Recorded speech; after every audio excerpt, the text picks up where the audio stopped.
Welcome to my channel Quotes Therapy, where we try to bring exclusive content. So sit back and relax, enjoy today's short story. In 1830, only a few miles away from what is now the great city of Cincinnati, Ohio, lay a huge and almost endless forest. The area had a few settlements established by people of the frontier. Many of them had already left the area for settlements further to the west, but among those remaining was a man who had been one of the first people to arrive there. He lived alone, in a house of logs, surrounded on all sides by the great forest. He seemed a part of the darkness and silence of the forest, for no one had ever known him to smile or speak an unnecessary word. His simple needs were supplied by selling or trading the skins of wild animals in the town. His little log house had a single door. Directly opposite was a window. The window was boarded up. No one could remember a time when it was not, and no one knew why it had been closed. I imagine there are few people living today who ever knew the secret of that window, but I am one, as you shall see. The man's name was said to be Murlock. He appeared to be 70 years old, but he was really 50. Something other than years had been the cause of his aging. His hair and long, full beard were white. His gray, lifeless eyes were sunken. His face was wrinkled. He was tall and thin, with drooping shoulders, like someone with many problems. I never saw him. These details I learned from my grandfather. He told me the man's story when I was a boy. He had known him when living nearby in that early day. One day, Murlock was found in his cabin, dead. It was not a time and place for medical examiners and newspapers. I suppose it was agreed that he had died from natural causes, or I should have been told and should remember. I know only that the body was buried near the cabin, next to the burial place of his wife. She had died so many years before him that local tradition noted very little of her existence. That closes the final part of this true story, except for the incident that followed many years later. With a fearless spirit, I went to the place and got close enough to the ruined cabin to throw a stone against it. I ran away to avoid the ghost which every well-informed boy in the area knew haunted the spot. But there is an earlier part to this story, supplied by my grandfather.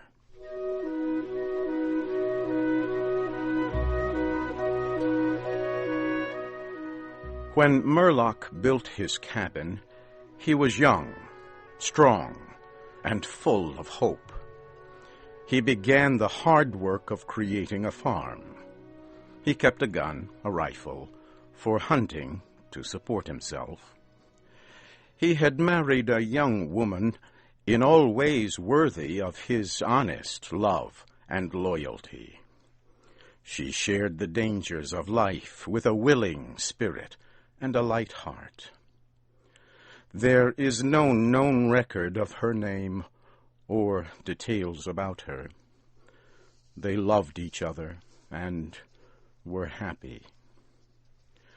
One day, Murlock returned from hunting in a deep part of the forest.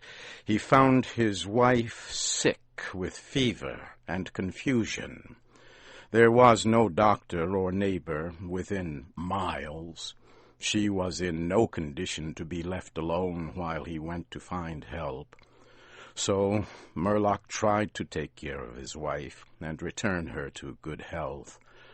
But at the end of the third day, she fell into unconsciousness and died. From what we know about a man like Murlock, we may try to imagine some of the details of the story told by my grandfather. When he was sure she was dead, Murlock had sense enough to remember that the dead must be prepared for burial. He made a mistake now and again while performing this special duty. He did certain things wrong, and others which he did correctly were done over and over again.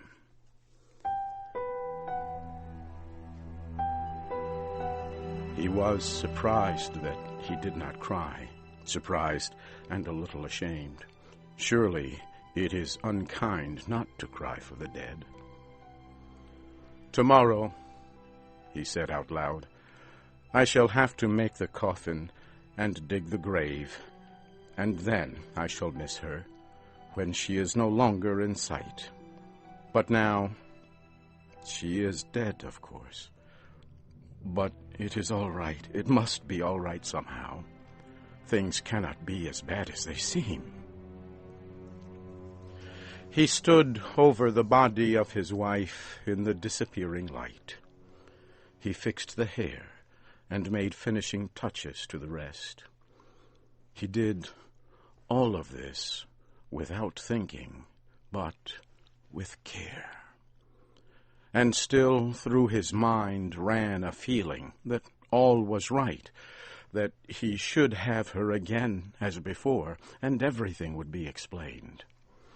Murlock had no experience in deep sadness. His heart could not contain it all. His imagination could not understand it.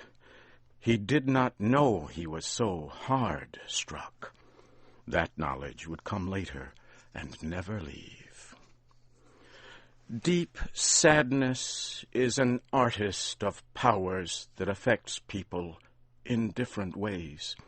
To one it comes like the stroke of an arrow, shocking all the emotions to a sharper life. To another it comes as the blow of a crushing strike. We may believe Murlock to have been affected that way. Soon after he had finished his work, he sank into a chair by the side of the table upon which the body lay. He noted how white his wife's face looked in the deepening darkness. He laid his arms upon the table's edge and dropped his face into them, tearless and very sleepy. At that moment, a long screaming sound came in through the open window. It was like the cry of a lost child in the far deep of the darkening forest, but the man did not move. He heard that unearthly cry upon his failing sense, again and nearer than before. Maybe it was a wild animal, or maybe it was a dream, for Murlock was asleep.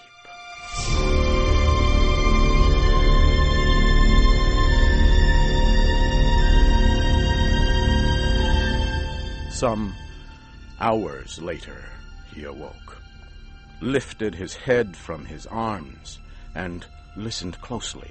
He knew not why.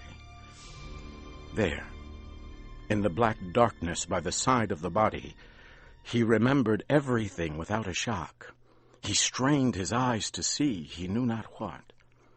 His senses were all alert. His breath was suspended. His blood was still as if to assist the silence. Who, what had awakened him, and where was it? Suddenly the table shook under his arms. At the same time he heard, or imagined he heard, a light, soft step, and then another. The sounds were his bare feet walking upon the floor. He was afraid beyond the power to cry out or move. He waited, there in the darkness, through what seemed like centuries of such fear. Fear as one may know, but yet live to tell. He tried, but failed to speak the dead woman's name. He tried, but failed to stretch his hand across the table to learn if she was there.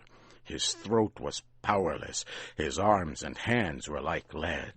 Then something most frightful happened. It seemed as if a heavy body was thrown against the table with a force that pushed against his chest. At the same time, he heard and felt the fall of something upon the floor.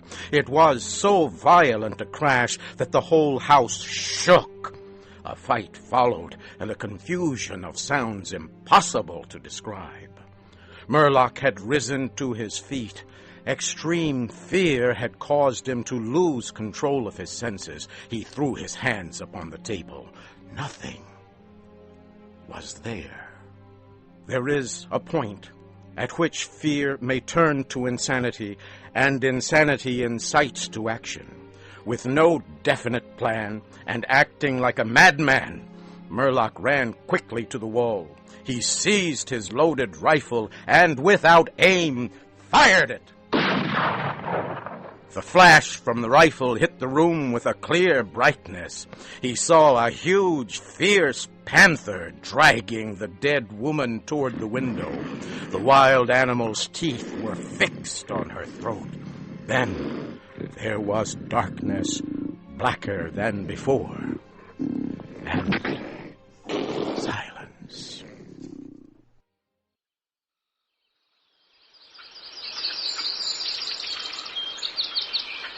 When he returned to consciousness, the sun was high, and the forest was filled with the sounds of singing birds.